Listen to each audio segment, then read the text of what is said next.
అందరికీ నమస్కారం. రాష్ట్రానికి బీజేపీ ఒక శనిగ్రహంలా, వైకాపా టీడీపీ పార్టీలు రాహు కేతువులుగా దాపురించాయి. రాష్ట్ర విభజన సందర్భంగా అన్ని విధాలా అభివృద్ధినటువంటి హైదరాబాద్ నగరం తెలంగాణ రాష్ట్రానికి పోయింది కాబట్టి ఆ మేరకు నవ్యాంధ్రకు న్యాయం చేసేటందుకు ఆ రోజు కాంగ్రెస్ నేతృత్వంలో యూపీఏ ప్రభుత్వం నవ్యాంధ్రకు 3 వరాలు ఇచ్చింది. మొదటి వరం, రాష్ట్రానికి సంజీవని లాంటి ప్రత్యేక హోదా 5 సంవత్సరాల పాటు అమలు చేయడం.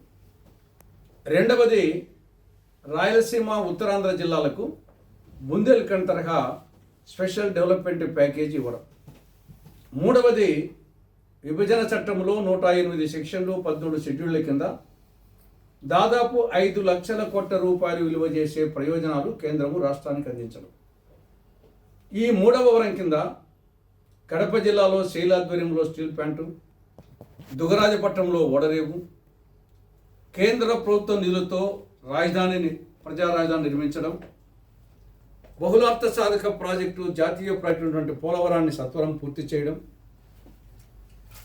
విశాఖ విజయవాడ మెట్రో రైళ్లు, తిరుపతి విజయవాడ విశాఖ విమానాశ్రయాలను అంతర్జాతీయ విమానాశ్రయాలుగా చేయడం, కాకినాడ పెట్రోకెమికల్ కాంప్లెక్స్, 13 కేంద్రీయ సంస్థల ఏర్పాటు, విశాఖ చెన్నై ఇండస్ట్రియల్ కారిడార్, ఇవన్నీ 3వ వరం కింద 5 లక్షల కోట్ల రూపాయలు విలువ చేసే ప్రయోజనాలు.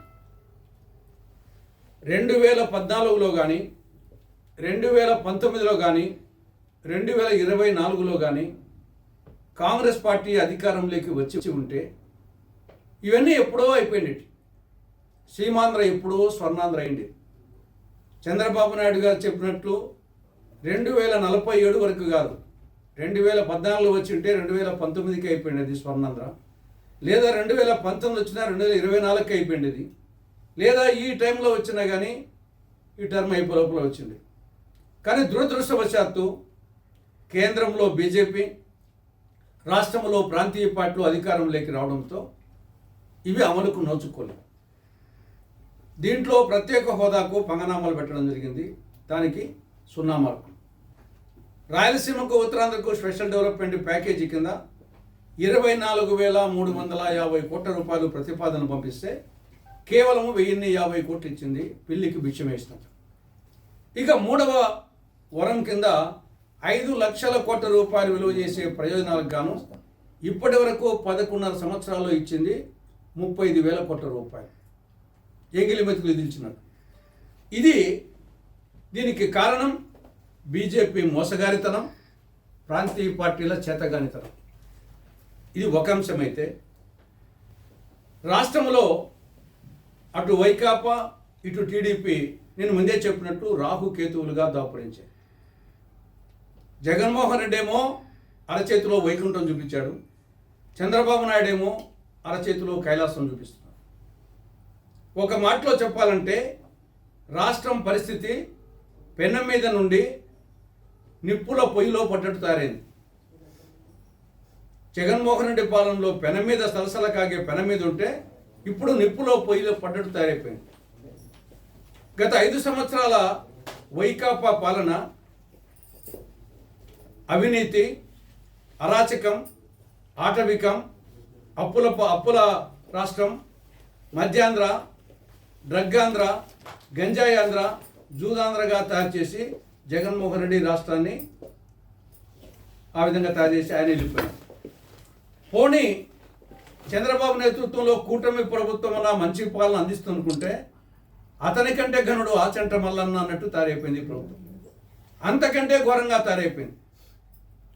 కేవలం 20 నెలల్లో రాష్ట్రాన్ని అప్పుల కుప్ప చేసి పెట్టింది ప్రభుత్వం. అటు ప్రత్యక్ష అప్పులు పరోక్ష అప్పులు కలిసి 3,28,225 కోట్ల రూపాయలు అప్పు చేసింది. ఇది ఆల్ టైమ్ రికార్డ్. ఇంతవరకు ఉమ్మడి ఆంధ్రప్రదేశ్లో ఏ ముఖ్యమంత్రి హయాంలో ఇంత అప్పు చేయలేదు. తక్కువ కాలంలో దేశంలో ఏ రాష్ట్రము ఇంత తక్కువ కాలంలో ఇంత అప్పు చేయలే. 3,28,225 కోట్ల రూపాయలు ప్రత్యక్ష పరోక్ష అప్పులు కలిసి కేవలం 20 నెలలు. All time record. కాబట్టి ఎలా ఉందంటే కోడలికి బుద్ధి చెప్పి అత్త తెడ్డు నాకిందని సామెత ఉంది. గత ప్రభుత్వాన్ని విమర్శించి అంతకంటే ఎక్కువ అప్పులు చేస్తూ ఉంది చంద్రబాబు ప్రభుత్వం. అప్పుల్లో ఆస్కార్ అవార్డు ఇవ్వచ్చు చంద్రబాబు ప్రభుత్వానికి. ఇక రెండవది బాధుడు. వైకాపా ప్రభుత్వం ఇది బాధుడు ప్రభుత్వం, దంచుడు ప్రభుత్వం, ధరలు పెంచుతూ ఉంది, ఛార్జీలు పెంచుతూ ఉందని చెప్పేసి విమర్శించినటువంటి ఈ కూటమి ఈరోజు అంతకంటే ఎక్కువ బాధుడు బాధుతూ ఉంది. కేవలం విద్యుత్ సర్దుబాటు ఛార్జీల పేరుతో 15,485 కోట్ల రూపాయలు ఒక్కసారి మోపింది. కాబట్టి ఇది బాధుడు ప్రభుత్వంగా తయారైపోయింది. ఇక మద్యం పాలసీ,